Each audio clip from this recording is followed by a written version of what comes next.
We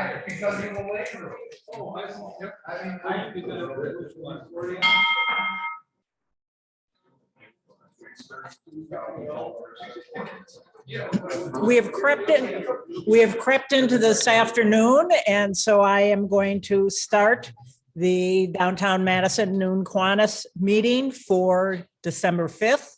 We will start with the Pledge of Allegiance, and the flag is at the back. I pledge allegiance to the flag of the United States of America and to the republic for which it stands, one nation, under God, indivisible, with liberty and justice for all. Okay, and I see the Zoom is open, and we're just going to proceed right into the presentation of our speaker, and Jim Patch is going to come. Yeah, don't trip. I don't know, it says it was on. You're on it, watch out.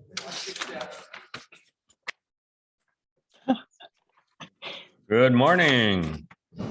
I'm going to introduce today George Penn.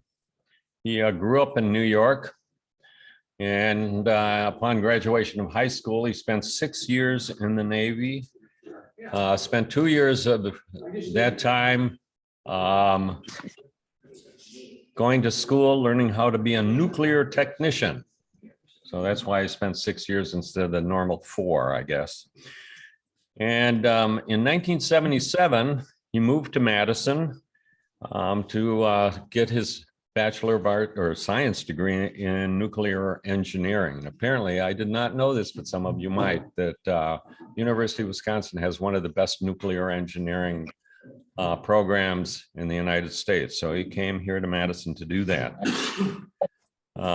He got his degree and he spent a little while pursuing that area. And then he went back and got his master's degree in energy policy. And at some point in time in his career, he opened up his own company, and he was a consultant for energy efficiency and renewable energy. And in 2012, he decided he was going to retire from that, and he decided that he was going to pursue policy. He was going to help try to change policy in the United States, political policy. And what he did was he started to build the movement, help build the movement to restore what he says, our republic from the broken political system. And he says he's going to do that until he's unable to do that.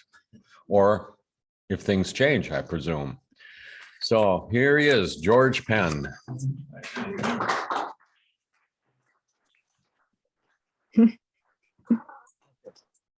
Thank you, Jim. So a couple of corrections. One, I didn't shut down my business to change policy.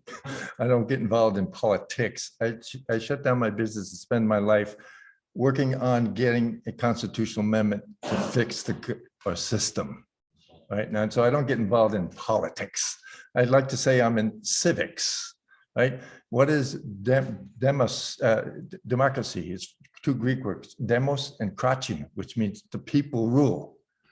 And so I'm working to get our democracy back, right? So it's not policy. I'm non-political. You'll see that our organization is non-political and that thing. And then your idea that if it gets fixed first before I'm gone, no, Jim. No, I'll be long gone if this country is restored. I believe we're all looking at that page here. I think we'll all be long gone before we have our democracy back. And I will spend my life trying to start that movement. So that's who I am.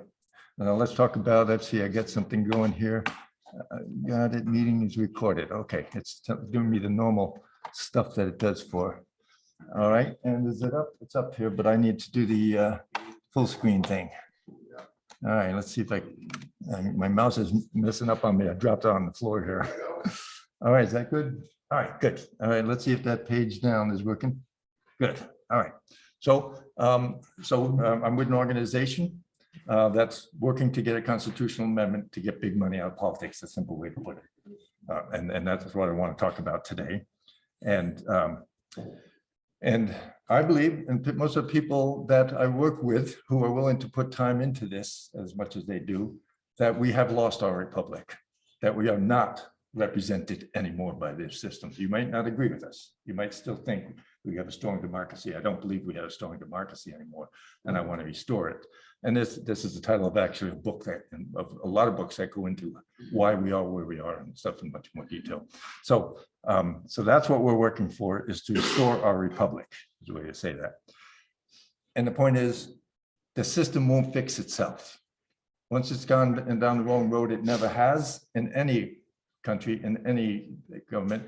The people had to fix it. So we believe it's got to be we the people who are going to build a movement, grassroots movement, just like so many movements we've all heard about, and it's got to be fixed by us. This is my my grandson here, and his name is Nicky, and he's my driving force. I say I'll do this to the end of my life to hope that he doesn't get what I see projected for our country in the trajectory we're on. I see he's got a very bad country.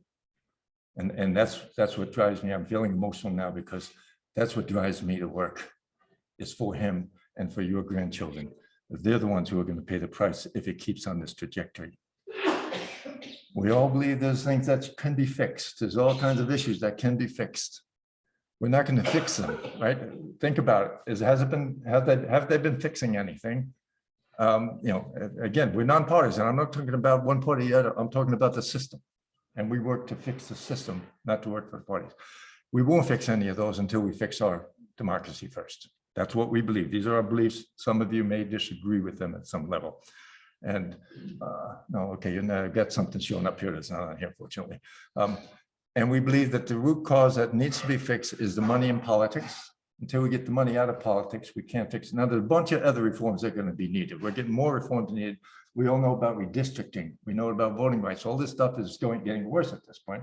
But this is a core thing. If we don't fix big money in politics, we don't get that money out, we can't fix all the other things, at least durably. Even if we win a race, a fight, we won't win the race.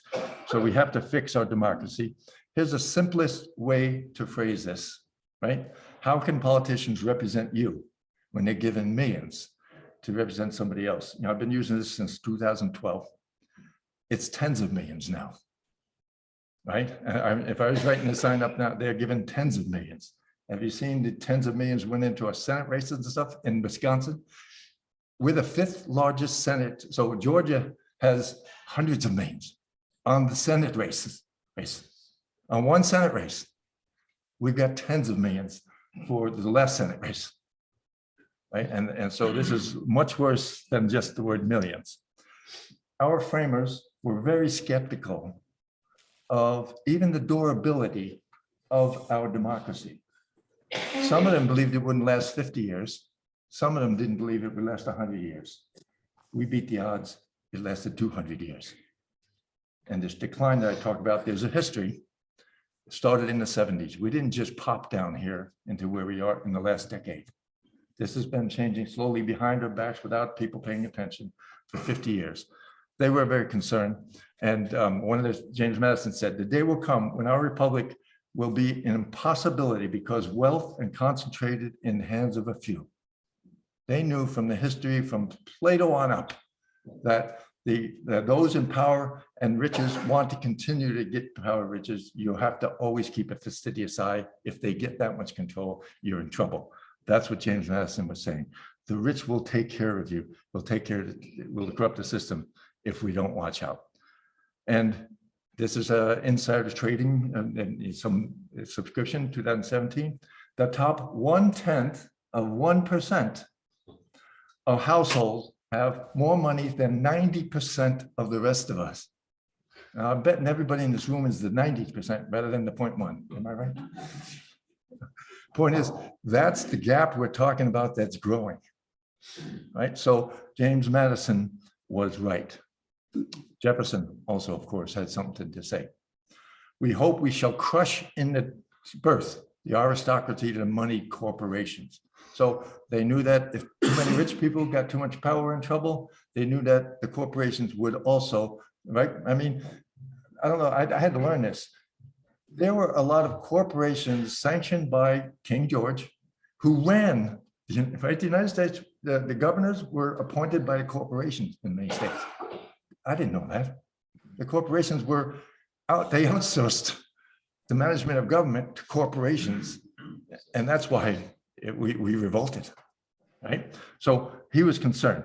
Now, lest you think, people like me are spending my life, a lot of people I have at least working part-time with me, lest you think we don't want corporations. No, corporations are needed for our economy. They shouldn't go away. They won't go away. We want to make sure that we have the representation to the people, not the corporations and race, right? So this is not an anti-corporation attitude. This is a restore responsibility and representation to the people movement. And we don't want to lose corporations. We want them to thrive. We want corporations to thrive, but not rule. Now I'm going to quickly go through here. I'm not going to talk much. When I talk, I usually talk 45 minutes and they only get 20 minutes today. So I'm just going to throw out some myths that relate to why and how we're doing the amendment that we want. All right. So the three cases I want to talk about. One was 1886. And the myth that came from that was a corporation is a person and therefore has all the rights of people under the Constitution. That's a myth the Supreme Court. There's hundreds of cases that brought us to where we are today, but these three are emblematic of that, right? 90 years later, a legal myth, money is speech. So therefore, any person, the First Amendment allows freedom of speech, and therefore any person has freedom of speech. And since corporations are persons, we cannot limit their speech and therefore cannot limit their money. And if you heard of any of these three cases, it's this one, Citizens United, right? That's the one that took those two together and enshrined it in the government has no right to put any limits on spending.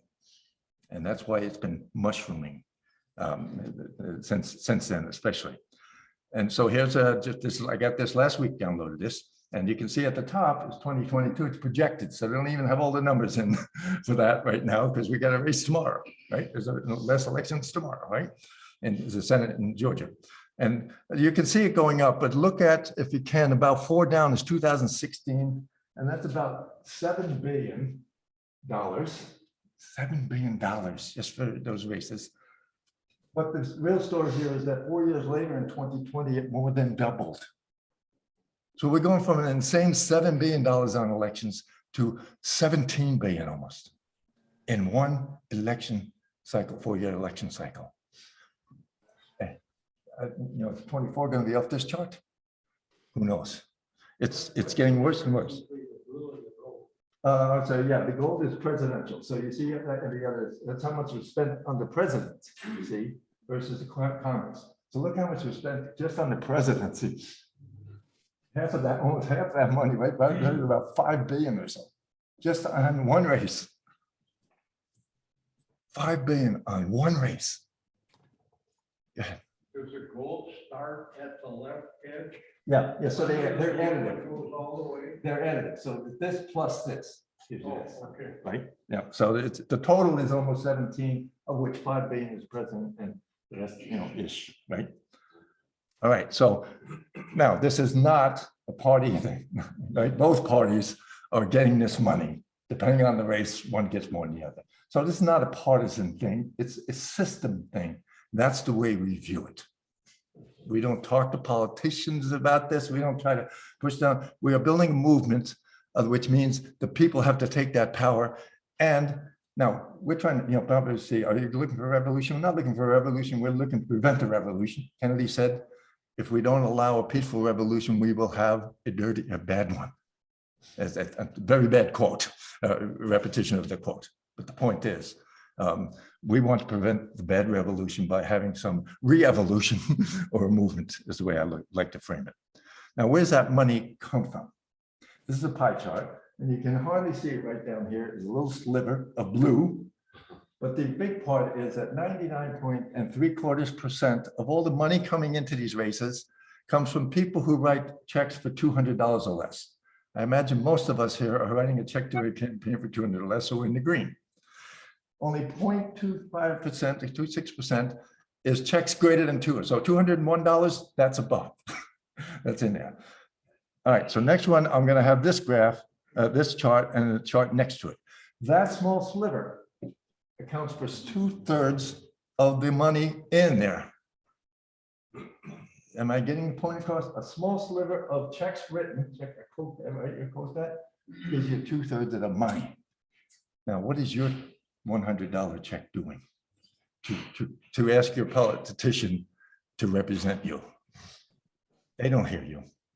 They don't stay in office unless they collect that money, and that money comes from these sources. As I alluded to at the beginning, it's been 50 years that these things have been going on. I've studied this history, trying to learn it more and more, but this is not new. This has been happening over time. And as normal, human beings don't pay enough attention. You know, we Americans are no worse than any other country or better in terms of that. And so, we don't, none of us, I'm sorry, less than 10%. It's hard to, yeah, you can see it here. You know, in 2013, it went over 10%. So it's, you know, this is good. It's fluttering around here. So, you know, we don't trust our Congress. We don't trust our Supreme Court. We don't trust our presidency. We don't trust any branch of government. I hope most of us still trust our councils and boards, local government. Hope we still trust them.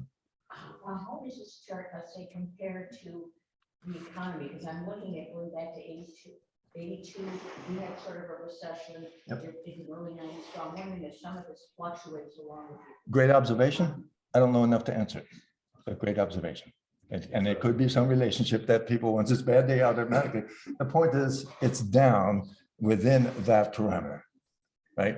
And if the economy, my projection as an engineer, you know, would be if there was no economy difference, that'd be a little smoother. Is all I can say about it. It'd still be going down. All right. So now, about 2016, two prestigious universities, Princeton and Northwestern, we've heard of them all. They're well known. Worked together on a law, on a study, and they looked at 1,800 laws that were passed between 80 and 2000, 2000, and they asked the basic question: who wanted these laws passed? Right? They passed probably a lot more than 1,800 laws in that period. And did the citizens want this particular law passed that we're analyzing, or did the elites and the corporations want this law passed that we're analyzing? And what they found was that if 10% of the citizens want a law passed, 30% probability it would get passed. If 95% of us want a law passed, there's a 33% chance. Now, you don't have to be a statistician to know what this, as an engineer and had to use statistics, that says there's no correlation between what we want and what we get. No matter what, whether we want it or not, it's 30%. Is that representation? Definitely not. This is representation. If 10% of the elites and corporations want it, 10% pass. If 95% want it, 63%. This is called a strong positive correlation. What you want is what you get. If you have the money. If you have the money. Right? And so the point is, all of these things show you that we are not represented actually by the next. What this says is that we are not represented. It's not relevant what we want. They don't have to address what we want. They have to polarize us, and they have to change the system and control the system so that we vote for them. And both parties win. It goes back and forth, doesn't it? We lose, both parties win. Again, I don't focus on parties. The system has to be fixed. We can't fix the parties, we fix the system. In the closing remarks, to shut this report, this is a quote from that report. The preferences of the average American appear to have, wait a second, only minuscule, near zero, statistically non-significant. This is in the report, thrice redundancy. What's their point? They're trying to make a point, right? Is it that we're not represented? That's the bad news. Good news, some people want to change this, right? If we're not represented, we have a crisis that we need to deal with. And so we talk about how do we fix this? There are a lot of reforms going on, as I told you. We are focusing on getting an amendment, a long-term, hardcore, rightfully so difficult task, but it's been done 17 times before by the people, if you know what I mean. 17 amendments. Remember the first 10, there were 27, but the first 10 were the Bill of Rights. That was done by the framers, pretty much, and the people. So we are building a movement across this country to do that. And what we have to do is we have to restore our public. We have to get the big money out of politics. They won't represent us until we do that. And we are going to have to do that. We're going to have to make them want to do it, right? We can't do it. We have to make them want to do it. And that's been done many times before. Many years, it sounds big, a bunch of times before that I can't get into, is too long. So what do we want to do with this amendment? We want to clarify, you see that's bolded. We're not trying to change the Constitution. We're trying to clarify what the framers meant. You saw the quotes back there. They had concerns. We clarify that the Supreme Court is wrong, has been wrong, in saying that a corporation is a person when he has speech. Wrong. That's not what the framers meant. You guys are corrupt. Oh, somebody can't use that word. That's a tough word. You guys are misled. How about that? Can I help with that? And so we're trying to get and it takes an amendment that makes their doctrine of what they have to make judgments on. It tells them this is how you now need to make judgments. So what is in the amendment? Real simple. I forgot to grab my little book of the amendment, right? Basically, it's such a simple document as ever read. It's real vague and simple. This is simple too. Only human beings are endowed with constitutional rights. No other kind of non-human being are endowed, period. Yeah. We don't care. Money is not speech.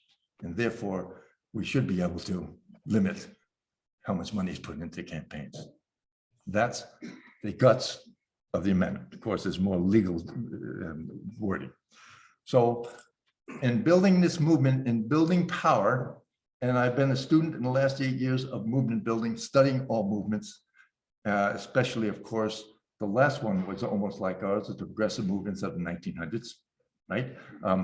And we need to build power, meaning to get the people to understand, educate the citizens to understand what the need is and how they have to push for it. And we're doing that in a lot of ways, but the most important and time-consuming one is we're getting resolutions passed in 168, you'll see the number in a minute here, communities that the map's in there. You can see it up here. I didn't bring my big one out. Those are where it is. We're getting them passed to educate the public and also build power to show our state representatives that we want Wisconsin to call for the constitutional amendment. Now, I can't go into, unless maybe in the Q&A you ask me to, how do we get an amendment? But the point is, each state has to be involved to do that, right? And so we've been working for 10 years and about an average of 20 communities a year. Has anybody here moved to Madison after 2011? All right, every one of you have voted on this. You may not remember it. In 2011, April, you voted on it twice on one ballot because of the way the politicians do stuff, right? For both the city and the county. And they were the first two in the country. The first two in the country, right? I'm going to show you how many we've passed, the country has passed. We passed 168. But you can see we've been working fastidiously around the state, and we will continue to do this work. This is not a Wisconsin movement. This is a national movement, or is no movement at all, because this is a constitutional amendment here, right? At the bottom, you can see there's over 138 resolutions have been passed, of which 168 are passed in Wisconsin. So this is a national movement. We are the Wisconsin state of that. 22 states have called for this constitutional amendment. I bet you none of you knew that, because it's not something that gets out in the media, right? So we're not, don't look for us on this list. That's our main work right now, is to get our state to be a number. Just one element, you need 34 states to force action, right? 22 have passed it, not Wisconsin. That's why I'm here to talk to you about how do we get Wisconsin to do it. Now, Again, and I told you I spent a lot of time on especially the progressive era reform led by Teddy Roosevelt and our own Bob LaPollet. You all know that. I bet you all know that. Bob LaPollet was a big figure in the last time we had this situation. Big, right? It may be, and Teddy Roosevelt only is known by more because he was president, but Bob LaPollet was a driver nationally as a senator as well as a governor. But here's the point here. You're one of the four major service groups. All of you guys were formed in that period because the business people, the middle class who could afford the time and the money, looked at and around and said, "This is deep doo-doo we're in here." The people, you probably can imagine the housing had no rules. The danger of living, it was so dangerous to be living. It was a bad time in our country. And I believe these business people and stuff said, we've got to step up. I think your origins are in people like you then stepping up and saying, we've got to do something for the people. And then you all became international. But you all started during that reform period. That's I found that very interesting when I learned that and went and studied. I studied all of your histories, all four of you, because I need to be understanding who you are as I speak to you all in across the state. And indeed, the Kiwanis Club, I think this is Ohio or something. I forget where I got it. Truck here, I found a picture. You guys don't do politics. I get that. I respect that. But you do voting or have done voting, right? So the clubs, I bet you guys have to wrestle in these times. And what can I do? What should I do? Good luck with you. You make those choices. But I want to talk about what I came here for. I came here to try to sell you to be thinking about this and helping us in any way that makes sense to you as persons outside of Kiwanis. I can't ask your Kiwanis to do anything, but I can ask you all when you walk out of this room to be more patriotic citizens, because it is patriotism that it takes to get challenge the government, if you know the definition of patriotism. And you can talk to your friends and family, tell them of the new awareness that you have, if it's new at all, right? Tell them that something is happening. I'm in this room because I went to a meeting where somebody did that 10 years ago. And now it's my lifestyle. So if you go and do that, we might find more of me who make this their life. That's what, so I'm doing the S part here, my sales pitch right now. All right, is leave this room and then your brain starts saying, I care of my grandchildren. Do that. Can you hook me up with other service clubs? On this Zoom today is Jim Wiederhoff from the West Side.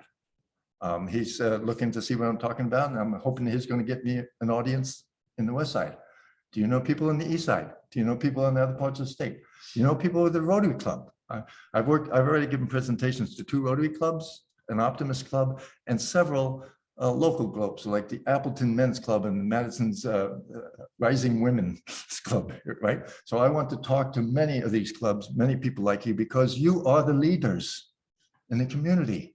If not anymore, because we're all getting up there and we have to leave that go, you have been the leaders. I need to get out to the leaders. So please get me more audiences in these clubs. And then any other organizations you're in, if it's not a club, I need to talk to them. We need to talk to them. We need to build the awareness of the need for the citizens to step up for their grandchildren. This is my Nikki. I will work it for my Nikki. You have your own Nickis and Nichols. I'm asking you to invest what you can, not more than that. And I thank you. We have to get our democracy back, our Constitution back. And we do that by citizens outside of the club doing what they need to do to help George and the other people who are working on this around the state with me to find the audience, make a change. Thank you.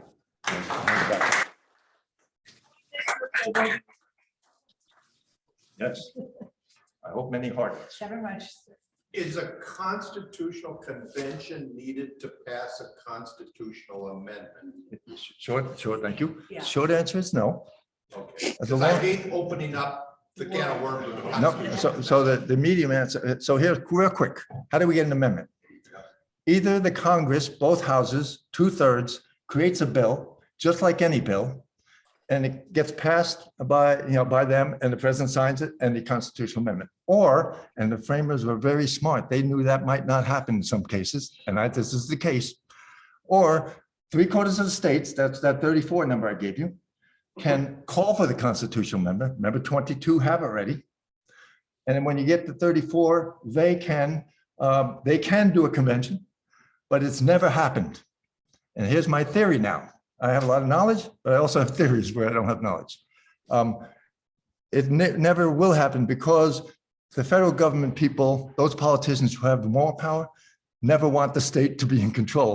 That's why it never has happened at that convention. We've never had one because they get the job done. Women's votes, civil rights, they get it done once we get enough states They calling. hear our voices in that amendment. No, they don't hear our voices. They're threatened by what we might do at a convention To take away their power. to stabilize their power. So that's the medium answer. That's a great question. I love that question.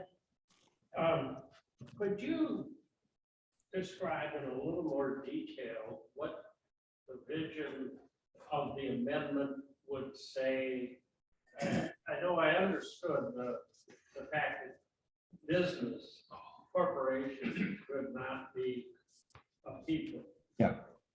But how would this be framed in a constitutional amendment? So that language I gave you there is taken. So we have bills in the Congress, in the House. We haven't found a senator to introduce them, but we've had a bill introduced in the House every session since 2013. Never brought into committee, right? And this is normal. So if I went into the longer picture, I would say, so we've had a bill in the House, we've had an introduction. And the first person to introduce it, by the way, was from Wisconsin, Mark Polkan, back in 2013. He's not introducing it, but so people have introduced it. And in both state houses, we've had bills introduced that have never been brought up in both state houses. All right, so point is, they're not going to do it. The language, so we have bills. My point is, I could send you the PDF of the bills that exist. And in that language, this is a condensation of it. Corporations are not people, money is not speech in public politics speak. So if you want a copy, I can send you the copy of the language. But that's the language. It says those two things. Actually, it says a third one that has to do with, and you can't assume something about this because of the language, right? Did I answer your question? At least I have a question. Is it on your website? Is the Yes, language- yes, it Okay, is. So there's. Yes. Do you, two questions, Yeah. they're both related. Do you really believe that big money can be driven out of politics? That's question one. Yes. Question two, if you find someone who's a big money person, what do you do or say to him or her to have them prohibited? So this is where the legal stuff has to be done right? And the language of the amendment has to be done right? And do you believe we didn't always have this problem? We only had this problem in the last couple of decades getting super bad, all right? And the key is actually Wisconsin was the first, in the first one back, probably because maybe LaPollette was the governor, not the senator yet, or maybe because the senator. Wisconsin was the first, I think the first state to pass laws on the state level that said corporations cannot be involved in politics and give money. And about 3 years ago, our legislators got rid of that. So we were the first to have that law, if I'm right, but we had it. And now it's gone because the Supreme Court gave them the power to get rid of that. So it can be brought back to that, which is reasonable, not zero. We're not saying get money out. We're saying get big money out. And I believe we can do that with first getting the, because see, and by the way, since Citizens United, several states have tried to pass things and the Supreme Court has said, no. We made the point here in 2010, what you just passed is void. So states have been trying to do it and they can't. So that's why we need the amendment. Then the states have, the states have to come back and become honest. We have to make them honest. So it can be done. I think I answered your questions. Yeah. Okay. Could you talk a little bit more about the rationale? Yeah. For the Supreme Court deciding that corporations were entitled to the same rights as an individual? I can't do that well. I didn't study it well. right? But I did study enough to tell you that you could go get, and one of the justices, the dissenting justice, framed it so beautifully. And if you want to look for that, you can get it. I've read it, but I don't remember it. One of the opposing justices, right? That didn't agree. There was opposition. Oh, yes, it was. It was like everything now, it's split. Right? The Supreme Court is no longer independent. Most people agree to that. What year was that actually passed? 18 what? Which, oh, wait a minute, what?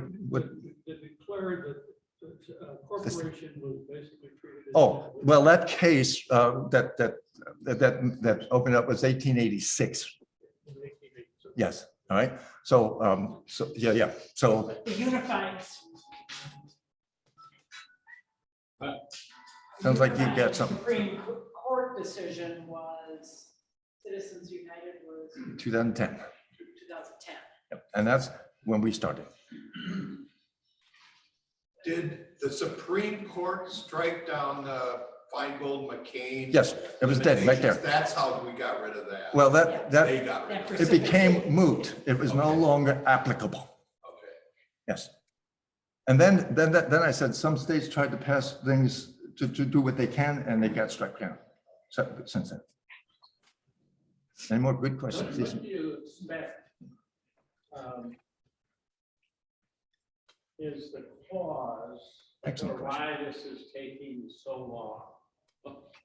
To what? Fix? To get this bill going so that the Constitution can be modified? Why- Because- I mean, it's over 10 years. Yeah. It's over 10 years and we're almost nowhere. All right? Because they won't, it can, politicians are going to be against us. They always have been in history. Right? When the people try to get their power back, those in power and profit, rich, want to keep that power. This is no human nature. This is no judgment of anything other than our genetics. Right? And they will fight us. For all the women here, you got to wrote the budget. It took 72 years from Katie Stanton stood up in Seneca Falls, took 72 years, right? This is going to be decades. And that's why we support, we're actually working, we helped Fair Maps, you heard about that. So we're actually helping these other ones to try to work on the pieces while we work on this long term. It's going to take decades for this to happen. And we have to hope we don't go before There's that. money coming into the politicians too. You don't want to get rid Nope. I have a question. The states that have passed legislation Have made the ask. Right, maybe ask, okay. Did they all use the identical language? No, every state is an independent by design, right? We got the federalist versus the national way. And every state has its own processes, its own way of saying it. Right? Some will do it by a letter, some will do it by resolution, and every state is going to have it written in a way that their politicians think it's the best. And that's the point of it coming back to the Congress to pick something. Can you, I remember the Equal Rights Amendment. Fell twice. Can you describe the process that it used and why it failed? Well, all the processes are pretty much the same. The states do the work to say, I want it, right? And then the next step is once you get to the 34, at least, it goes to the Congress, and the Congress has to create something that has to go back to 3/4 of the state. So the process is, right, 2/3 to start, 3/4 to ratify, and then you have to come back to the states to ratify. That's the process. That's in There's a time limit, is there? There is no time limit. No time. There is no time limit. As a matter of fact, there are thousands of still hibernating amendment calls out there, and there's a guy whose job is to keep that, right? So they had no time on here, but here's what happens. What the politicians did the second time, I don't know what the first time, the second time, but it is, they put a time limit on it, nobody challenged them. And see, this is what they'll do, right? They've said, you better have them by this date, and they didn't have it. They were one short it from right.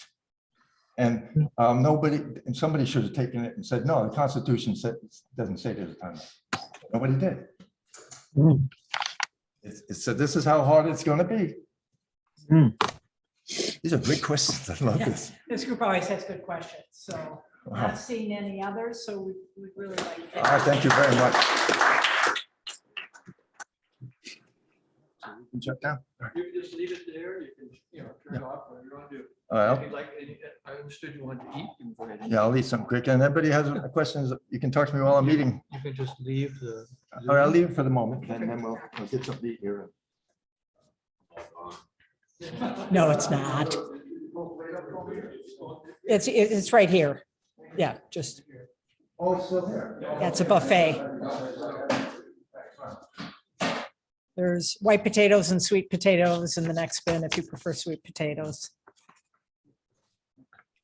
So, okay, well, that was certainly thought provoking, and I know that when they, a couple years ago, when they had the display up in the Capitol on the fight for the women's right to vote, it was very interesting, and really the first time I sort of appreciated how difficult it is to change something like that and how persistent and dedicated people need to be to do it. So a lot for us to think about. Okay. So I think getting to the rest of our agenda, we're going to have our moment of reflection, and John Esser has agreed to give that to us today.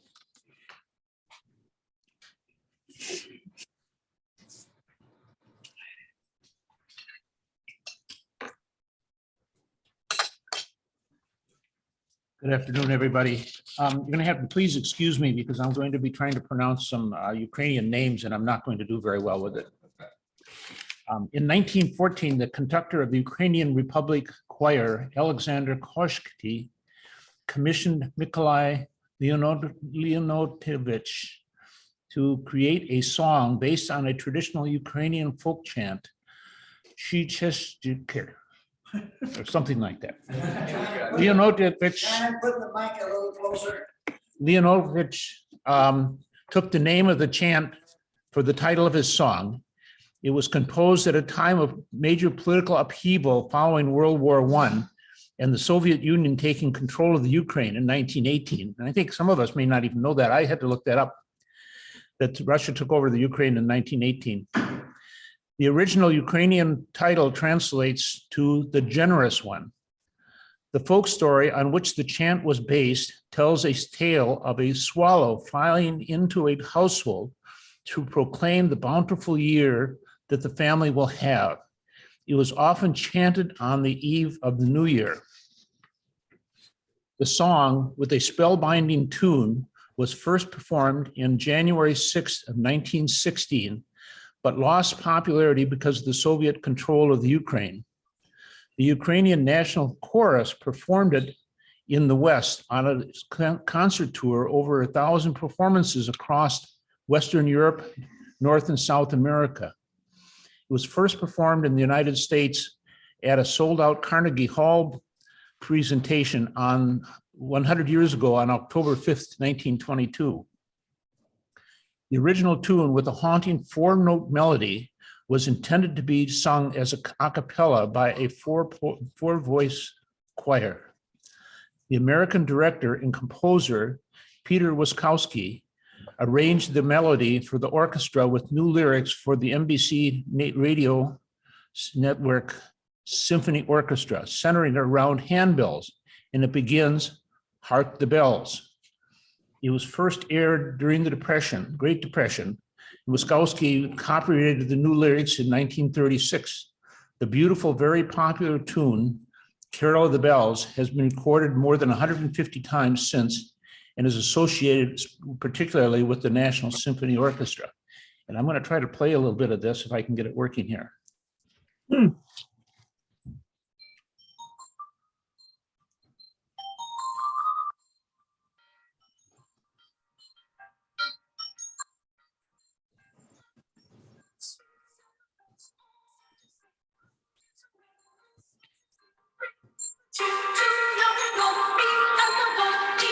So we didn't know that was recreated to Ukraine, but we think it's an American piece, don't we?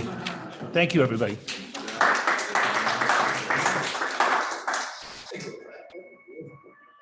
Learned multiple things today because I did not know that had a Ukrainian origin. Okay, I have a couple announcements, and then anyone else who has an announcement can come up. I just found out today that the After Hours Club, affiliated with us, is having their meeting tonight, 6:00 PM at Noodles on University Avenue. I unfortunately have a prior commitment, so won't be able to get to that, but if someone else wants to go, that would be great to have representation in the club. I obviously need to get that on my calendar so I can try to keep it open. And then the Madison Reading Project is asking for if we have any members who want to help volunteer. They team up with the Empty Stocking Club, and they're going to have a big event at Alliant Energy Center for having books available for people to come in and do book bags. So the dates on that are December 13th through the 15th, and they have an online sign-up process, just like those of us who worked at the American Family Golf Tournament, where you go on and sign up for a shift. I guess I will send a link out to everyone, considering we're less than 2 weeks out. I will send out a separate link for There that. was an article in yesterday's State Journal on the project. Okay. If anybody wants details. Okay, but I'll just send out a separate email to the club mailing list with that information, but they definitely would like some help filling their shifts 13th through the 15th. So anyone else who has announcements? Two announcements. Who remembers what the topic of our speaker was last week? Testing our senior brains. Climate change. Sea level climate change. And you did not get to see the PowerPoint, but I know Dolly and I were on Zoom, correct? It wasn't working. I was here. Yeah, no, you weren't. You were on. She was here. She was here on her phone. She was here. Okay. Oh, you were watching it on your phone. And the reason I bring it up is it's a really good PowerPoint with really good slides. Richard recorded it. So if you want to watch it again and listen to Andrea Dutton talk about sea level and climate change, it's on a YouTube channel. So ask Richard about it. So I advocate for it. Okay, because there was some information in there that I definitely want to get out for my work. Please. Can you just send a link along with the other news? If you send me that, Yeah, I'll. I'll circulate it as I know it.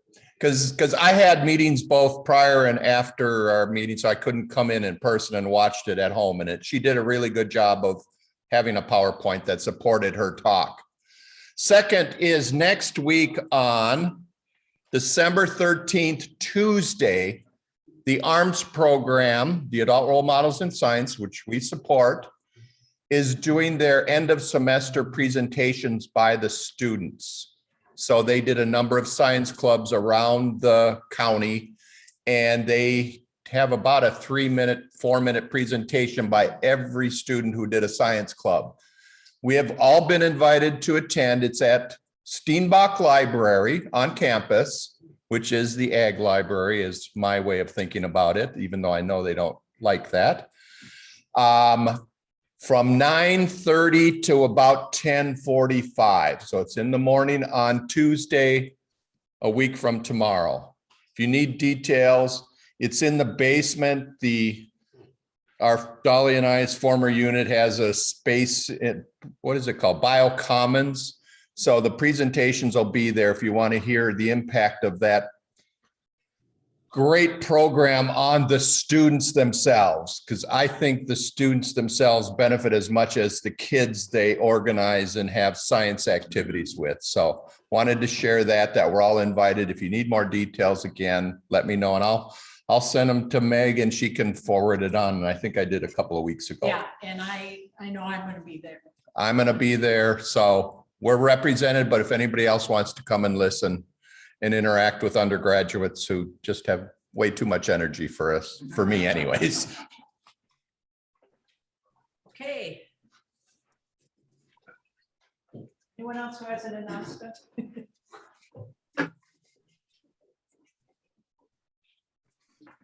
We had a blood drive last week at the Department of Revenue, and we had 42 donors that showed up.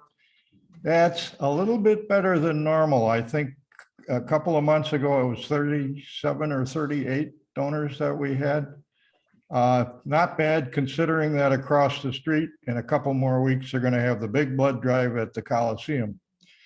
I'd like to thank Dick Hammerstrom, Abe, Tom Broad, John Esser, and Ken for all helping out with that blood drive.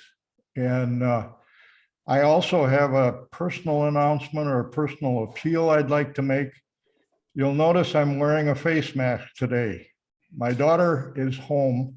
I haven't seen her in over 3 years. It was 4 days before COVID shut everything down. And she is immune deficient. So I am going to wear a mask, and when I eat, I'm going to sit at a separate table. And I'm just appealing to you that you kind of respect the fact that I'm going to be sitting somewhere by myself and eating. And I'll join the rest of you with a face mask on afterwards. But this is going to have to happen for the period of time that she's home. So thank you. I appreciate your help.